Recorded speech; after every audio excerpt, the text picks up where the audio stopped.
Donc bienvenue à tous, bienvenue sur CC Astrologie. Donc je vais continuer avec une vidéo sur bonus sur Mercure en Balance. Donc je vais vous expliquer pourquoi j'ai choisi ce placement en particulier, qu'est-ce qui est intéressant justement sur ce signe. Je vais parler déjà globalement de, voilà, de la position du thème astral, de comment vous pouvez voir que vous avez Mercure en Balance.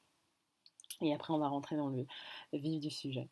Pourquoi j'ai choisi Mercure en Balance? Parce que Mercure en Balance, c'est vraiment un des rares aspects où j'ai vraiment vu, je pense, tous les côtés positifs et tous les côtés négatifs.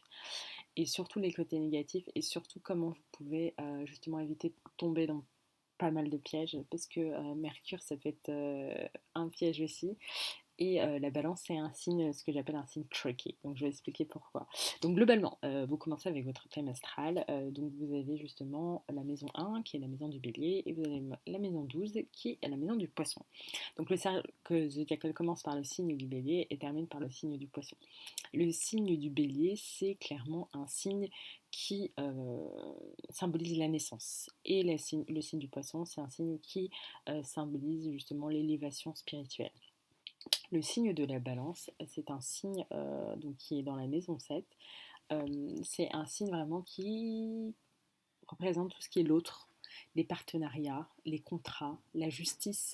Donc c'est vraiment une maison qui est importante. Elle est entre la maison 6, la maison de la Vierge qui est la maison du travail, de la santé, de l'hygiène, et la maison 8 qui est la maison en fait du scorpion et la maison de la mort. Donc voilà pour ce qui est du signe de la balance. Vous avez votre thème astral que vous avez calculé à partir de votre date de naissance et de votre heure de naissance.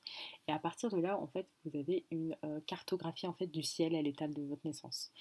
Lors de votre naissance, le ciel était dessiné d'une manière très précise, c'est-à-dire que les planètes étaient présentes dans des constellations très spécifiques.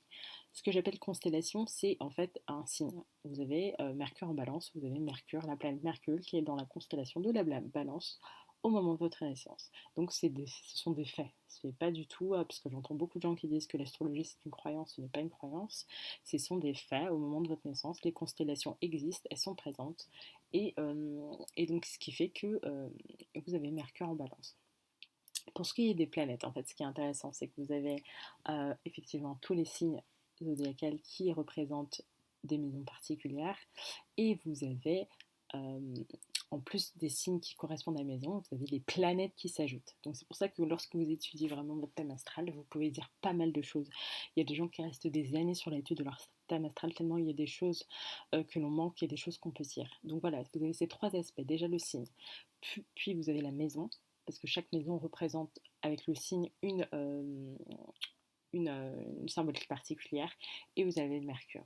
Là, imaginons que vous avez justement Mercure en balance. Ça veut dire que dans la constellation de la balance et par rapport justement à votre ascendant, le signe de la balance est occupé par la planète Mercure. Il faut savoir que la planète Mercure, c'est l'une des planètes les plus proches du Soleil avec la Lune. Donc la Lune fait le tour du cercle zodiacal en 26 jours, 27, 28 jours. Et Mercure le fait en 58. Voilà, donc près de 2 mois. Après, vous avez Vénus qui le fait en 5-7 jours, etc., etc. Donc, il le fait assez rapidement. C'est pour ça que le plus souvent, dans votre thème astral, vous avez votre Soleil et vous avez Mercure pas loin, parce que c'est le plus proche du Soleil. Et vous avez la Lune aussi. Donc c'est pour ça qu'on dit que c'est des planètes qui sont très proches du Soleil. Le Soleil dans le thème astral, ça symbolise l'individu. C'est pour ça qu'il doit être extrêmement bien respecté. C'est pour ça que je parle dans la précédente vidéo, je parle d'aspects. Je vais faire une vidéo complètement sur les aspects. Mais en tout cas, vous avez Mercure, Vénus, la Lune qui sont des planètes très personnelles, très spécifiques, qui elles sont proches du Soleil. Donc si vous avez un Soleil en Scorpion, normalement, votre Mercure pour être voilà, en balance. Vous pouvez avoir, voilà, c'est pas très loin, ou peut-être en vierge, ou après les signes après, Sagittaire, Capricorne. Donc voilà ce qui est le Mercure en balance. Si on va plus profondément, Mercure c'est une planète qui représente la communication. C'est une planète qui représente la communication verbale, toutes sortes de messages possibles et imaginables. Elle représente la communication, je dirais verbale, là où Uranus peut, planète de la haute technologie, peut, dans certaines maisons, symboliser un peu la communication physique, terrestre. Alors que là, Mercure, ça symbolise vraiment la communication verbale, la manière dont vous exprimez, comment vous interagissez avec les autres. Euh, Vu que c'est de la communication, Mercure a besoin d'être dans un signe où il se sent à l'aise. Donc un signe d'air, c'est le préférable. Lorsqu'il est dans un signe d'air, il est à son aise parce que voilà, c'est des gens qui sont amenés voilà, à s'exprimer très très bien. Il faut savoir que Mercure appartient au signe du Gémeaux, qui est un signe d'air. Donc les gens qui ont Mercure en Gémeaux, c'est des personnes qui sont extrêmement vives d'esprit, qui réfléchissent, qui sont très curieuses, qui ont une vivacité d'esprit qui est présente.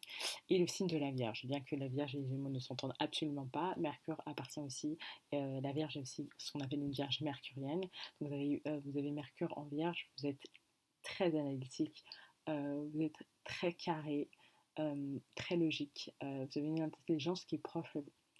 Le deuxième signe, le deuxième élément où je pense que Mercure se sent à l'aise, c'est vraiment le signe du feu. Vous avez des personnes qui ont Mercure en Sagittaire, je crois que c'est le Mercure de Bélier, si je ne me trompe pas. Mais en tout cas, Mercure se sent très bien dans un signe de feu, parce que là, on a aussi cette vivacité d'esprit, on a une logique on a une intelligence très particulière.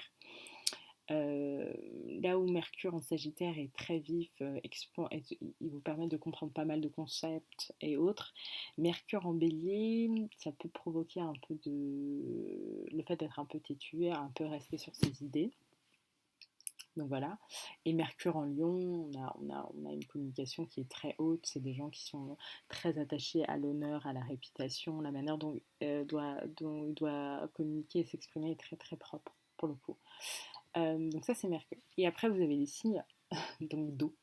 Donc c'est vrai que Mercure n'aime pas trop les signes d'eau parce que voilà, l'eau c'est quelque chose de aqueux, c'est pas quelque chose, bon certes ça bouge, mais voilà c'est assez visqueux, c'est très trouble. L'eau peut être trouble et dans ces cas-là, Mercure, voilà, ça crée une imagination qui a du mal à se focaliser, ça crée un peu voilà, des désordres dans tous les sens, donc c'est pas très agréable pour Mercure, ça c'est sûr.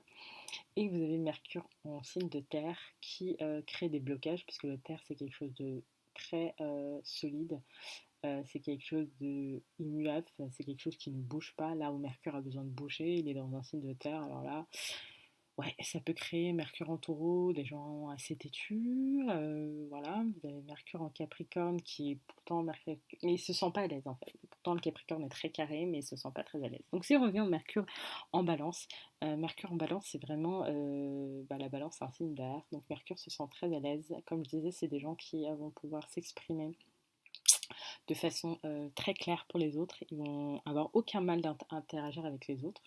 Il se peut que Mercure ce soit dans un signe, dans une maison qui ne favorise pas la communication, où là, ça va être des personnes qui, je pense à la maison 12 par exemple, là, je pense que c'est des personnes qui vont être amenées à être, parfois être à être muets, voilà, à garder vraiment ce qu'ils pensent pour eux, à réfléchir dans leur coin, et parfois manquer de communication. Donc c'est vraiment, voilà, vous avez Mercure en Balance, c'est bien.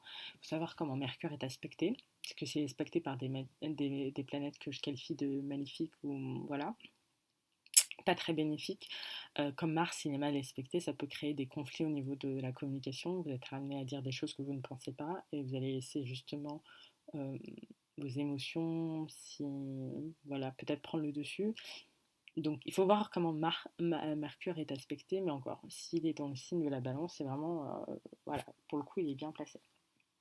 Donc ça, c'était les côtés positifs de Mercure en balance.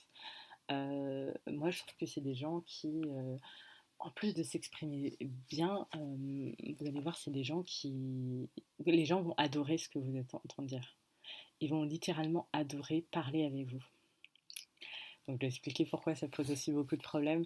Ils vont adorer parler avec vous, ils pourront vous écouter pendant des heures. Bien sûr, ce que vous dites n'est pas forcément très intéressant, mais si vous couplez aussi au fait que vous êtes quelqu'un d'intéressant, vous êtes quelqu'un de profond, etc., c'est sûr que c'est très très intéressant. Voilà, c'est des gens qui vont rester avec vous parce qu'ils parlent bien. Vous pouvez passer des heures au téléphone avec cette personne, il n'y a aucun souci. Mais c'est là où ça crée un peu de problème parce que lorsqu'une personne veut absolument vous parler au téléphone, c'est peut-être des gens que vous allez apprécier leur compagnie, voilà, au téléphone, mais physiquement ou en personne, ça va pas passer.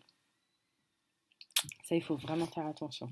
Mercure, certes, c'est le messager des dieux, certes, mais il attire aussi parfois des mauvaises nouvelles. Donc, la manière dont, quand je dis que les gens vont vouloir vous parler, rester avec vous, etc., il faut déjà, en fait, vous allez pouvoir charmer, je trouve. Avec Mercure en balance. Et ça, c'est beaucoup de gens, les gens ne le disent pas parce que la balance, c'est aussi un signe de charme. C'est des gens qui sont extrêmement indécis parfois dans les mauvais aspects. Pas parfois, mais ils sont indécis. C'est des gens qui n'aiment pas les conflits, mais c'est des gens qui charment aussi. Pas forcément pour les bonnes raisons. Donc, vous allez charmer avec Mercure en balance. Les gens vont être sous le coup, mais il faut faire attention à contrebalance au contre-coup, pardon, à l'envers du décor. Ouh, j'ai du mal. Ça veut dire que vous allez être amené à parler, vous allez être amené à vous exprimer, vous allez attirer des gens, mais ce n'est pas forcément des bonnes personnes déjà qui vont venir. Et ils vont être un peu sur votre charme dans la manière dont vous vous exprimez. Et donc à partir du moment où ils sont sur votre charme et la manière dont ils vont vous exprimer, ils vont, euh, ils vont être soit déçus s'ils vous rencontrent en personne, si votre personnalité, parce qu'il y a la manière dont vous parlez et puis comment